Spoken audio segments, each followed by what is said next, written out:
Students, आप सभी का मेरे YouTube channel spark success academy में स्वागत है। और आज हम लोग क्लास 10 का हिस्ट्री पढ़ेंगे, है ना, जिसमें आपको तीसरा चैप्टर जिसका नाम है हिंद चीन में राष्ट्रवादी आंदोलन, है ना, शुरू किया जा रहा है। और इसमें आपको इससे पहले दो चैप्टर पढ़ाया गया था, दो चैप्टर बताया गया था, जिसमें पहला चैप्टर था यूरोप में राष्ट्रवाद और दूसरा था समाजवाद एवं साम्यवाद। तो जो बच्चे इससे पढ़ते हैं, है ना, जो बच्चे उस वीडियो को देखे हैं, तो पहला चैप्टर का तो नोट्स डाल दिया गया है और बहुत जल्द दूसरे चैप्टर का भी नोट्स आपको डाल दिया जाएगा, है ना, ऑब्जेक्टिव के साथ सब्जेक्टिव भी। तो आप टेलीग्राम के चैनल से ज्वाइन हो करके आप जा करके नोट्स बना सकते हैं अपना और अच्छे से रिवाइज कीजिए, ठीक है, क्योंकि जो क्वेश्चन लिखवाया जा रहा है उसमें पॉइंट जो है एग्जाम की दृष्टि से बहुत ज़्यादा महत्वपूर्ण होता है, ठीक है। उसमें ऑब्जेक्टिव भी आपका है, सब्जेक्टिव भी है। इसके बाद देखिए आपका तीसरा जो चैप्टर है उसे शुरू करना है, उसका नाम क्या है, हिंद चीन में राष्ट्रवादी आंदोलन। यानी कि हिंद चीन में राष्ट्रवादी आंदोलन का प्रसार कैसे हुआ, है ना, वहाँ पे लोगों में राष्ट्रीयता की लहर कैसे जागी, हिंद चीन का मतलब क्या होता है वही समझना है। तो देखिए हिंद चीन का मतलब होता क्या है कि तत्कालीन समय में, है ना, दक्षिण पूर्व एशिया में हिंद चीन का मतलब क्या है। देखिए हिंद चीन का मतलब यही कहता है कि तत्कालीन समय में, है ना, दक्षिण पूर्व एशिया में लगभग 3 लाख, है ना, 3 लाख वर्ग किलोमीटर क्षेत्र में फैले उस प्रायद्वीपीय क्षेत्र से है, जिसमें आज के वियतनाम, लाओस और कंबोडिया ठीक है, आज के वियतनाम, लाओस और कंबोडिया आते हैं। तो देखिए इसका टोटल क्षेत्रफल कितना हो गया, इसका अगर हम बात करें क्षेत्रफल का, है ना, ये आप आगे जानिएगा कि किसको हिंद चीन क्यों कहा गया, ठीक है। तो देखिएगा इसका पहले क्षेत्रफल कितना है, 2.80 लाख, है ना, यानी कि ब्रैकेट में कह सकते हैं लगभग 3 लाख, लगभग 3 लाख, है ना, 3 लाख वर्ग किलोमीटर, ठीक है। तो हिंद चीन का अर्थ क्या हुआ, हिंद चीन का अर्थ दक्षिण पूर्व एशिया में स्थित, है ना, उस प्रायद्वीपीय क्षेत्र से है जिसका कुल क्षेत्रफल कितना है, 3 लाख वर्ग किलोमीटर है ना, जिसमें आज के वियतनाम, लाओस और कंबोडिया आते हैं, है ना। तो इसके अंतर्गत 3 देश आते हैं, कौन कौन, वियतनाम, लाओस और कंबोडिया, वियतनाम, लाओस और कंबोडिया। तो पूछेगा एग्जाम में कि हिंद चीन के में कौन कौन से देश शामिल थे, तो वियतनाम, लाओस और कंबोडिया, इसका क्षेत्रफल कितना था, तो 2.80 लाख यानी लगभग 3 लाख वर्ग किलोमीटर। तो हिंद चीन का अर्थ पूछता है कि हिंद चीन का अर्थ क्या होता है, हिंद चीन से आप क्या समझते हैं, तो लिखना यही है कि हिंद चीन का अर्थ या हिंद चीन का मतलब, है ना, दक्षिण पूर्व एशिया में स्थित, है ना, लगभग 3 लाख वर्ग किलोमीटर में फैले उस क्षेत्र से है जिसमें आज के वियतनाम, लाओस और कंबोडिया आते हैं, ठीक है। देखिए तो इसका नाम आखिर हिंद चीन पड़ा क्यों, ये आपको आगे जानना है ना। इसमें आगे आप जैसे थोड़ा सा आगे बढ़िएगा तो आपको पता चल जाए क्यों इसको हम हिंद चीन कहते हैं, ठीक है। देखिए इसका जो उत्तरी सीमा है म्यांमार और चीन को छूता है, दक्षिण में चीन सागर है और पश्चिम में म्यांमार के क्षेत्र पड़ते हैं। देखिए अगर हम इसके कहानी की बात करें, देखिए इस कहानी इसमें यही बताया जा रहा है आपको कि देखिए जैसे कि वियतनाम, लाओस और कंबोडिया 3 देश है, तो अगर हम बात करें वियतनाम का, किसका, वियतनाम का, तो देखिए वियतनाम का 2 क्षेत्र, ध्यान सुनिएगा, है ना, वियतनाम का 2 क्षेत्र था, एक का नाम था तोकिन, दूसरे का नाम था अनाम, तोकिन और अनाम। तो वियतनाम पे प्राचीन काल से ही, है ना, वियतनाम के जो तोकिन और अनाम थे, है ना, यहाँ पे प्राचीन काल से ही चीनी प्रभुत्व था, यानी चीन के शासकों का अधिकार होता था। यानी कि जब चीन के शासक मजबूत होते थे तो यहाँ पे उनका कब्जा होता था, लेकिन जैसे ही चीन के शासक जब कमज़ोर पड़ते थे, है ना, तो ये लोग स्वतंत्र हो जाते थे। लेकिन फिर अगर शक्तिशाली शासक कोई आ गया तो उनको फिर अपने इन लोग को अपने अधीन में ले लेता था। लेकिन सबसे, है ना, आश्चर्यजनक बात यहाँ पे हुआ कि ये लोग दूसरे के प्रभाव में रहते हुए, प्रभुत्व में रहते हुए, दूसरे के गुलामी में रहते हुए, गुलामी करते हुए, ये लोग कभी भी अपने भाषा और संस्कृति का विकास करना नहीं भूले। क्योंकि जानते हैं कि जब कोई देश, शक्तिशाली देश दूसरे देश पे अधिकार कर लेता है तो सांस्कृतिक रीति रिवाज सब चीज़ चेंज करने का प्रयास करता है। लेकिन इन 2 देशों के लोग अपने भाषा और लिपि का विकास हर समय किए। यानी मतलब यहाँ पे देखिए, यहाँ पे बौद्ध धर्म के साथ साथ कन्फ्यूशियस दर्शन का भी विकास हुआ, है ना, और पूरा क्षेत्र, दोनों प्रांत, है ना, माने कई शताब्दियों तक चीन का कर्जदार रहे, माने कर्ज राज्य थे एक तरीके से, क्योंकि चीन पे कब्जा किए हुए था। जब शक्तिशाली शासक आते थे तो इनको कब्जा में ले लेते थे, लेकिन जब शासक कमजोर रहते थे तो छूट जाते थे लोग। तो देखिए यहाँ पे दोनों पे प्रभाव किसका पड़ गया, चीनी, यानी चीन का प्रभाव था यहाँ पे। यानी पूछेगा कि वियतनाम के तोकिन और अनाम पे किस देश का प्रभाव था, तो चीन का प्रभाव था। लेकिन अगर हम बात कि वियतनाम का कहानी समझ में आ गया कि वियतनाम के 2 क्षेत्र तोकिन और अनाम थे, किसका कब्जा चलता था? चीन का। जब यहाँ पे शासक मजबूत होते थे, है ना, तो कब्जा यहाँ पे हो जाता था चीन का, लेकिन शासक कमजोर पड़ते थे तो कब्जा हट जाता था। और प्राचीन काल से ही परंपरा यहाँ पे चलते आ रहा था। लेकिन है ना, इसके बावजूद भी लोग अपने भाषा, लिपि, संस्कृति का विकास करना नहीं बोलते हैं, और इसी कारण से यहाँ पे अपने संस्कृति सभ्यता का तो विकास किए ही, साथ साथ बौद्ध धर्म, कन्फ्यूशियस दर्शन, है ना, सबका विकास हुआ यहाँ पे।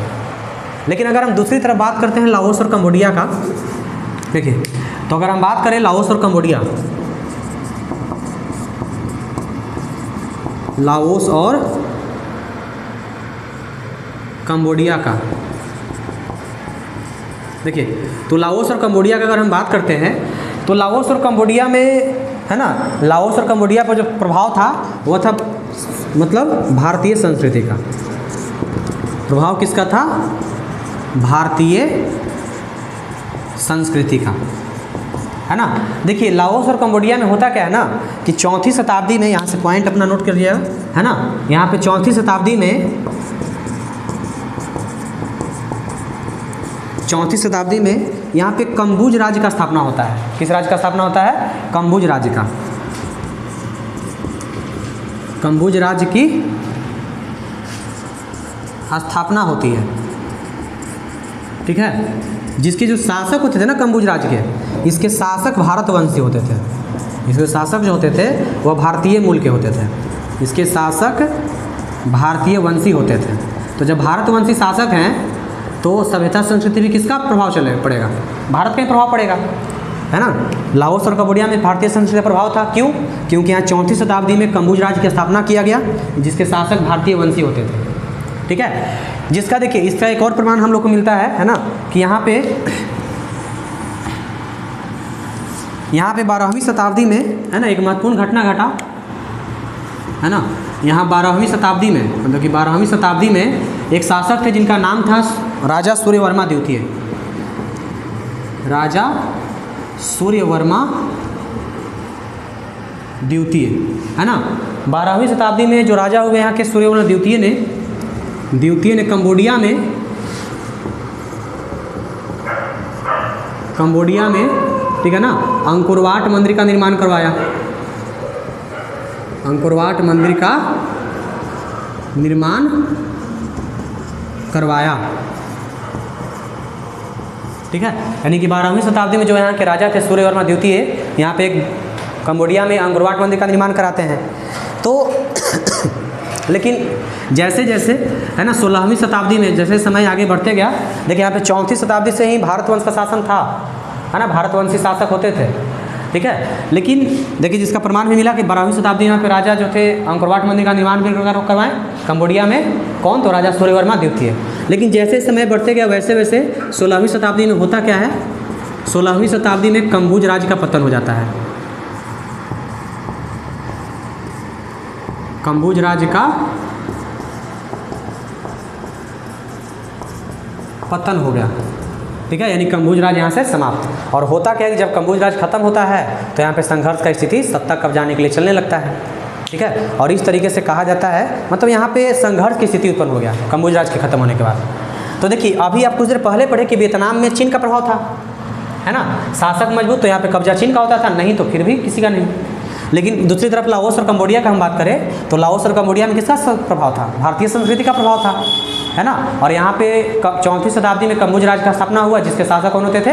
भारतीय वंश के। तो देखिए, एक तरफ जहाँ वियतनाम के क्षेत्र में चीन का प्रभाव, और दूसरी तरफ लाओस और कंबोडिया में भारत का प्रभाव। और भारत को जानते हैं कि हिंदुस्तान कहा जाता है, और हिंदुस्तान को शॉर्टकट में क्या कहा जाता है? हिंद। तो एक तरफ हिंद का प्रभाव, दूसरी तरफ चीन का प्रभाव, इसीलिए इस पूरे 3 देशों को क्या कहा गया? हिंद चीन का क्षेत्र कहा गया। कहानी समझ में आ गया, है ना, कि वियतनाम पे चीन का प्रभाव था और लाओस और कंबोडिया पर किसका प्रभाव था? है ना, भारत का। भारत को हिंदुस्तान कहा जाता है, हिंदुस्तान को शॉर्टकट में हम लोग हिंद भी कहते हैं, इसी कारण से क्षेत्र को क्या कहा गया? हिंद चीन का क्षेत्र। देखिए, तो अगर हम यहाँ पे बात करें व्यापारिक आगमन का, तो जानते हैं कि 1498 में भारत वास्को डी गामा आए, यानी भारत जो थे कौन आए थे? वास्को डी गामा भारत आए थे। और जो समुद्री इच्छा लेते हुए, समुद्री खोज करते हुए आगे भारत, और यहाँ से व्यापार व्यवसाय करना शुरू करते हैं। और जब व्यापार व्यवसाय में, है ना, मतलब आशा से अधिक जब वृद्धि देखे, है ना, तो लगभग व्यापार व्यवसाय ज़्यादा बढ़ने लगा, और यहाँ पे हिंद चीन में मतलब देखिए वास्को डी गामा कहाँ के थे, पुर्तगाली व्यापारी थे, याद रखिएगा। 9th में चूँकि आप पढ़े हैं लेकिन एग्जाम में फिर भी आ सकता है, ठीक है।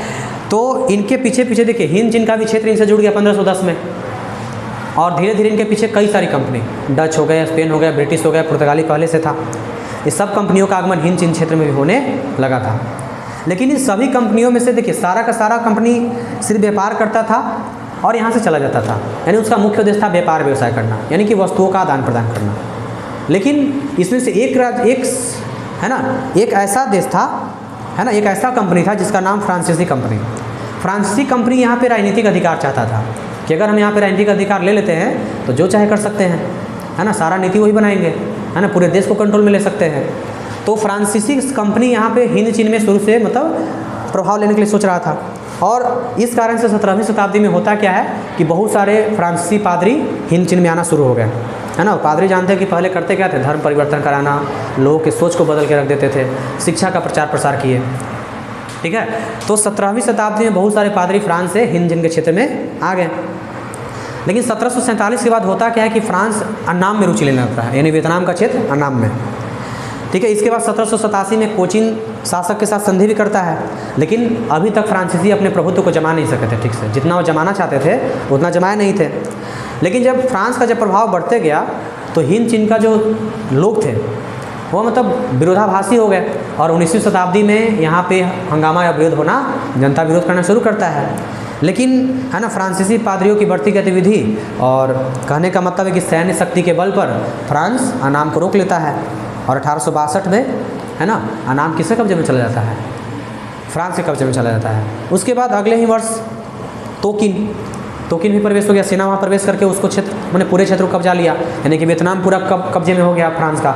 इसके बाद फिर अगले ही है ना 20वीं शताब्दी के आरंभ तक मैंने पूरा ऐसे ही कंबोडिया आया, लाओस आया।